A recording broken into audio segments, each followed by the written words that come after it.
మీకో దండం మీ పార్టీకో దండం అని బీజేపీ పార్టీకి బాయ్ బాయ్ చెప్పిండు కదా రాజా సింగ్ సారు. అధ్యక్ష పదవి ఇవ్వకుంటే పనికిరాని పార్టీ అన్నట్టు మాట్లాడతావా అని బీజేపీ పార్టీ కూడా తను ఇచ్చిన రాజీనామాను ఓకే చేసింది. ఇక స్పీకర్ ఎమ్మెల్యే పదవిని రద్దు చేసుడు ఒక్కటే మిగిలిన్నది. దాదాపు గోషామహల్ ఎమ్మెల్యే సీటు ఖాళీ అవుడు ఖాయం అన్నట్టే ఉన్నది. అందుకే అందరిప్పుడు గోషామహల్ సీటు దిక్కే చూస్తున్నారు. దీపం ఉన్నప్పుడే ఇల్లు సక్కబెట్టుకోవాలి అన్నట్టు, గాలి వచ్చినప్పుడే తూర్లాల పట్టాలి అన్నట్టు, గోషామహల్ సీటు ఖాళీ అయితే నాదే ఆ సీటు అన్నట్టు కర్చీఫ్లు వేసే ఉపాయం చేస్తున్నారు కొంతమంది బీజేపీ లీడర్లు. దాంట్లో నేనే ఫస్ట్ అన్నట్టు హాట్ కామెంట్లు చేస్తున్నది హైదరాబాద్ ఎంపీగా పోటీ చేసిన మాధవిలత. ఇన్ని రోజులు పతంగి గుర్తు పంతం వార్తా అన్నట్టు పతంగి దారాలు గుంజి దెంపిన మాధవిలత ఇప్పుడు రాజాసింగ్ మాట్లాడిన రాంగు మాటలు ముందటేసుకున్నది.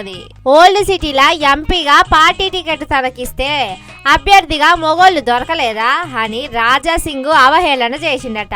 అంతేకాదు అట్లా తిట్టుడే హిందుత్వం అవుతదా? రాజాసింగ్ కు హిందూ మతం మీదున్న ప్రేమను ప్రశ్నించింది. గోషామహల్లా రాజాసింగ్ కున్న పతియార కంటే తనకే ఎక్కువ ఉన్నదని కూడా చెప్పింది. ఎమ్మెల్యే ఎన్నికల్లా రాజాసింగ్ కు పడ్డ ఓట్ల కంటే ఎంపీ ఎన్నికల్లా తనకు పడ్డ ఓట్లే ఎక్కువట.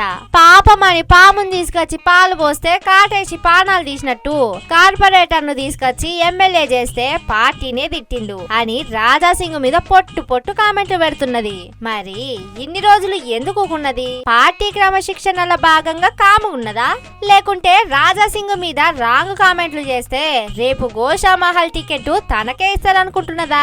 అంటే అవకాశం కోసం ఇన్ని రోజులు మంచోడైన రాజాసింగ్ ఇప్పుడే షెడ్డోడైతాడా ఏంది? మాధవిలత ఎమ్మెల్యే సీటు కోసం ఇంతగానం దిగజారన్నా అని అంటున్నారట. రాజాసింగ్ అంటే ఇష్టమున్న గోషామహల్ పబ్లిక్.